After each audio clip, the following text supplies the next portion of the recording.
This was originally developed by the brilliant David Mim. David Mim is OG of local SEO.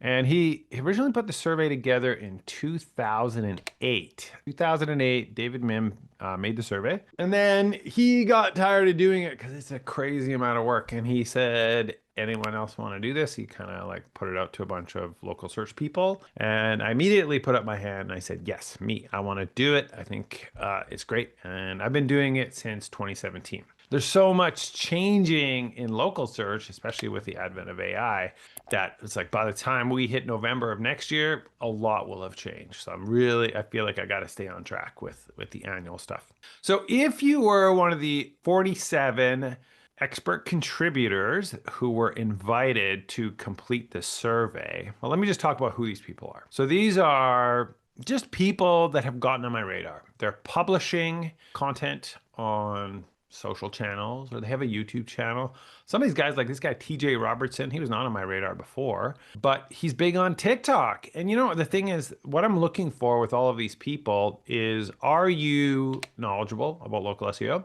Are you doing the work? Are you in the trenches? Are you researching? Are you publishing interesting stuff? Are you teaching the local search community new things that we didn't know before based off of what you're seeing with your clients, whatever, all that kind of stuff. So I'm looking for just people that are seriously invested in local search, and they either are speaking on stage or they're publishing or they're doing something. These people get on my radar, and then I invite them to complete the survey. And so 47 people have completed this survey. And when they do the survey, it takes about like 2.5 hours. It's massive, massive effort to do this survey because there's over 187 different factors. And for every factor, they have to look at it and think, they have to score each of these factors between 0 and 5. So like, how important are additional Google Business Profile categories? Well, how would you score that? So some people might say it's a 4, some people might say it's a 3. I think I gave that one a 4 because I think they're pretty powerful. And that's for, improving your local pack or your Google Maps rankings. And then the other part would be like, okay, well, if I said additional categories, how does that help me with local organic? And some people might say a 2. I personally say 0. I don't think it goes back the other way. I don't think your organic rankings are impacted by what you do on your Google Business Profile, but it does definitely, like what you do on your website, definitely impacts your Google Business Profile. But some people think that it goes the other way, and so this is a survey. It's research based in the sense that all these people have their opinions based off of their own research and experience, but it is still a survey of opinions, and so different people score differently. And at the end, once they've scored them all, every one of those factors, I get to add up all the scores, and then we get to know what are the most valuable, the highest scored factors across the board when you aggregate everyone's totals. And so then you get this list, and this list is so useful to prioritize your local search work. Like, what is the most important thing? Primary category. Second, how close are you to the searcher? Third, keywords in the title. Like these things that, if you've been following local search, you probably already know. So that's how we end up with this list. And this list is super valuable because, of course, the ones with the highest scores float to the top, but the ones with, I usually take this whole table and I reverse it and I publish this as a section for myths. And so let's go to the bottom here. These are the local search myths, and they're important to know. Look at that. Number 1 myth, geotag photos. If you hear any chumps on TikTok, YouTube telling you to geotag photos, don't. It's just like such a waste of time. So there's some bullshit that floats around the local search community. It's mostly just hacks on TikTok and stuff. But they will tell you things like, oh, you gotta geotag photos or do Google stacking. I should have put Google stacking in this list. But, having an XML sitemap, that's pretty low on the list. It's just not important. Length of title tag. A lot of people think that your title tag has to be 65 characters. I put that in there so that these experts would give their opinion, and they would tell us, what is they would score it. Everyone scored it very low. It's not important. You don't have to have your title tag super short in order, like you can add it as long as you want. So little things like that. Keywords in meta descriptions. You probably know that meta descriptions don't have an impact on rankings. Keywords in owner responses to reviews. A lot of people will propose a hack. Oh, brilliant idea. The person who left me a review didn't put their keyword in the review, but I'm a genius. So what I'll do is I'll just reply and I'll be like, thanks for using our Denver plumbing services, Bob. Really appreciate your review. So that is a myth. It doesn't actually impact rankings. I've tested it. Lots of people have tested. A lot of these experts have tested it. You know, Joy Hawkins and other people that do a lot of testing and publishing. They have tested it and they have found it has no impact. So it's useful to look at this list top down and bottom up for what's mostly working in the top down stuff and what's totally wasting your time bottom up. So that's that list. But then we also break down the factors across local organic, and you'll see like stuff related to your web pages, of course, is higher value. So these things are, having a dedicated page for every service, having the city in your content, obviously. It feels pretty obvious, right? Like, you want to rank for Phoenix, make sure you say Phoenix in your title tag, your headings, your body content, your bullet points, etc. Having links to your website, very important.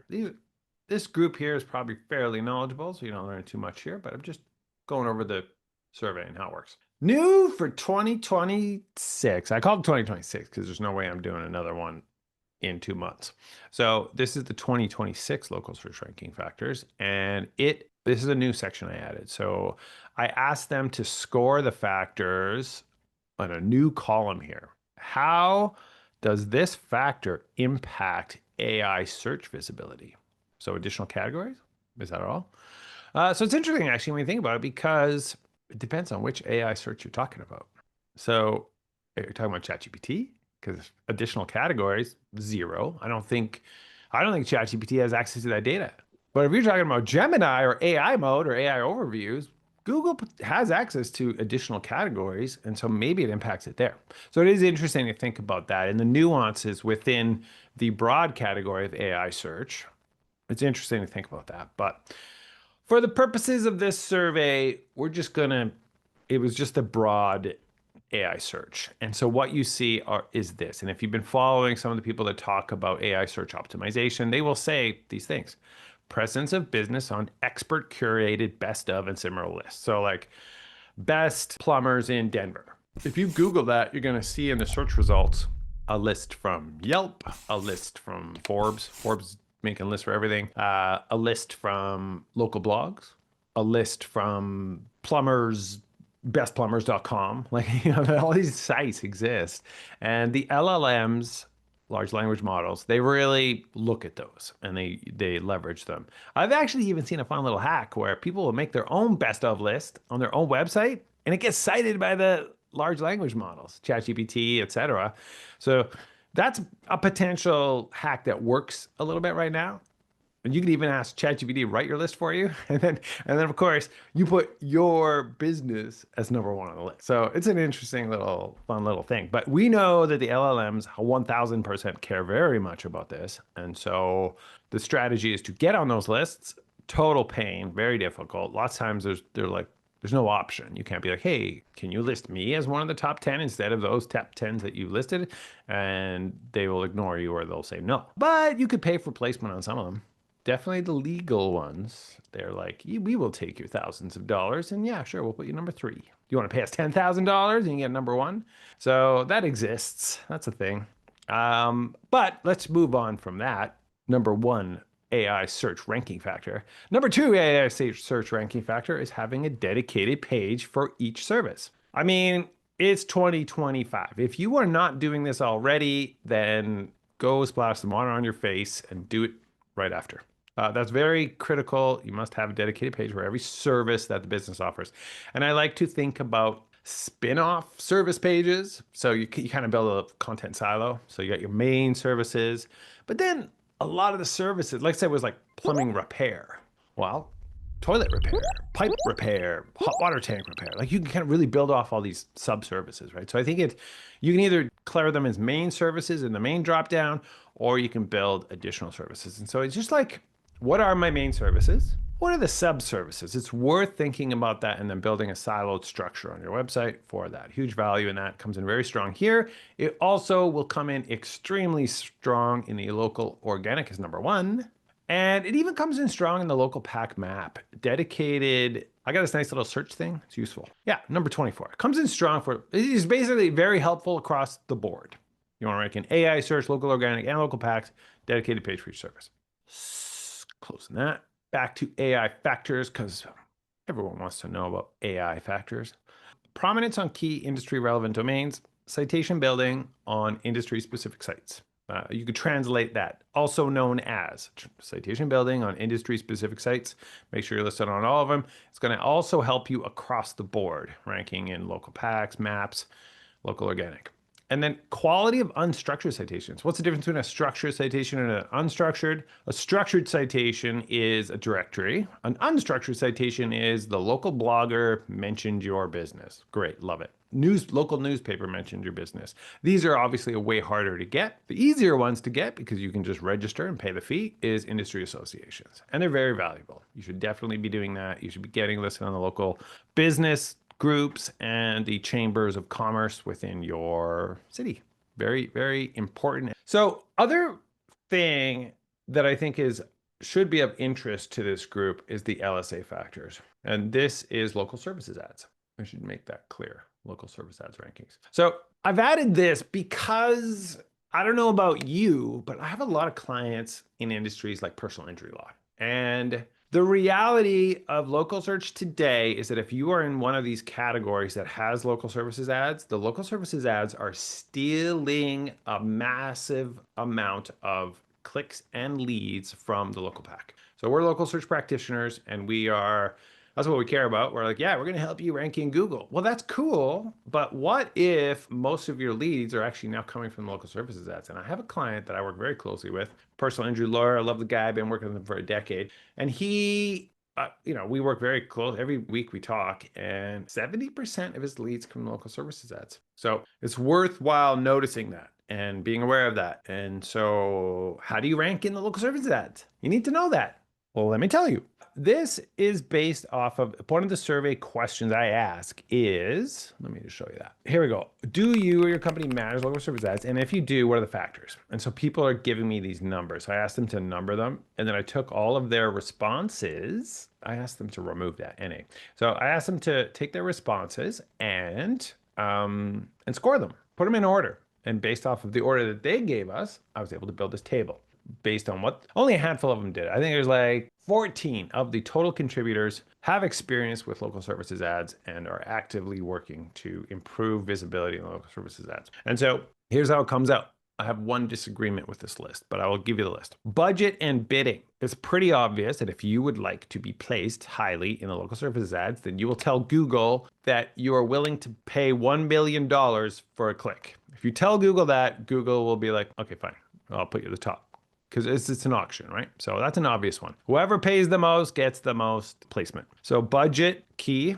Reviews, 100% agree with that. And specifically review recency. We see it all the time. You got your local services ads. You're like, yeah, local services ads are flying right now.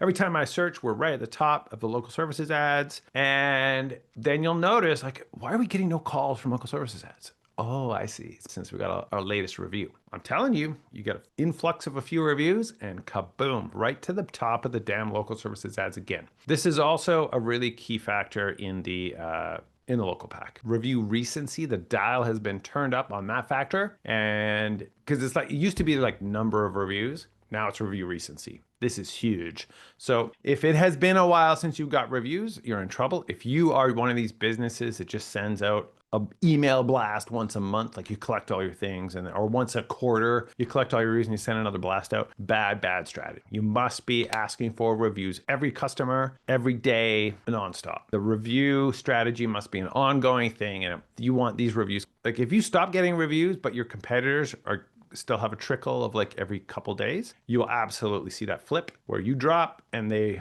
gain. So review recency, very key across both local services ads and local pack stuff. Service selection in the local services ads dashboard, you can say what you do. That's obviously very important. If you want to rank for something, you got to say you do it. Response time, very important. Response times is huge. If Google is sending you a lead, either it's a call or a message lead via local services ads, and you don't answer, or you it takes like 5 rings to answer. But the other people in the local services ads packs are answering within 1 ring. Google will preference them. It's a better user experience. Now, number 5 says being verified Google guaranteed.